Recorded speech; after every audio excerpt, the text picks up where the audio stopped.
বিদেশি ফুটবলার বাংলাদেশে আসার পথটা যিনি দেখিয়েছিলেন জামাল ভুঁইয়া আমাদের ক্যাপ্টেন।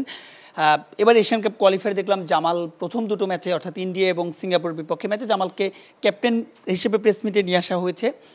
কোনো ম্যাচ তাকে খেলানো হয়নি, এখানে সাবস্টিটিউট হিসেবে তিনি নেমেছেন। ক্যাপ্টেন যখন আসলে ম্যাচ খেলার সুযোগ পান না, টিমের প্রতি একটা নেগেটিভ বার্তা দেয় কিনা? সেক্ষেত্রে আসলে জামাল যেহেতু বয়স হয়েছে, ক্যাপ্টেনের পরিবর্তনের বিষয়টা আপনি দেখেন কিনা? এটা ওই যে জামালের প্রতি রেসপেক্ট দেখানো হয়েছে, হ্যাঁ রেসপেক্ট দেখানো হয়েছে, কিন্তু টিমের সাথে তাকে সাবস্টিটিউট হিসেবে খেলানো হয়েছে। এটা টিম ম্যানেজমেন্ট কীভাবে চিন্তা করছে তাদের ব্যাপার। তবে জামালের আসলেও এখন কিন্তু ওই তোমার ওই এন্ডুরেন্স লেভেলটা ওই নাই, হ্যাঁ। আর তারপরে সে তো ওই কোয়ালিটির না, ইভেন আমি তো এখন বলা ঠিক হচ্ছে কিনা জানি না, সে তো সোমের কোয়ালিটি ওর প্লেয়ার না। He was the first man to play for our country, মানে প্রফেশনাল প্লেয়ার হিসেবে। ওই জন্য তার প্রতি রেসপেক্ট সম্মান তো থাকবেই। এবং সে প্রথম দিকে যখন আসার পরে তার ক্যাপ্টেন্সি দেওয়া হয়েছে এবং সেও টিমের সঙ্গে খুব ভালোভাবেই কোঅপ করছে এবং তার প্লেয়ারদের সঙ্গে, প্লেয়াররাও দেখলাম যে ওর সঙ্গে খুব ভালো কিন্তু সম্পর্ক একটা করছে। তো ওইটা ঠিক আছে। এখন ওই যে তাকে যে ইয়েতে দেওয়া হয়, ওই যে প্রেস কনফারেন্সের সময় তাকে যে তখন দেওয়া হয়, সে ক্যাপ্টেন, টিমের ক্যাপ্টেন, কিন্তু হি ইজ নট ফিট খেলার জন্য, হি ইজ নট ফিট টিমকে।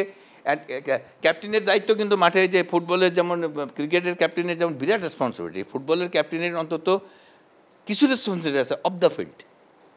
হ্যাঁ, এটা সবাই জানার কথাও না, অফ দ্য ফিল্ড কিছু রেসপন্সিবিলিটি আছে। সেইটা হয়তো জামাল অনেক ভালো করে, সেই জন্য সে প্রেস কনফারেন্সে যাচ্ছে, সেই জন্য সে দেখা যায় যে ব্রিফিংয়ের সময় মানে পার্টিসিপেট করতেছে অ্যাজ সিনিয়র মেম্বার, অ্যাজ মানে ক্যাপ্টেন হিসেবেই হয়তো করতেছে, কিন্তু তার পারফর্ম করার জন্য he is not all right, এই জন্য হয়তো তাকে খেলে না। এটা তেমন কিছু না। আর এটার জন্য এটা বেস্ট উত্তর দিতে পারবে কোচ এবং টিমের ম্যানেজার, যে সে হয়তো ভালো এটার উত্তর দিতে পারবে।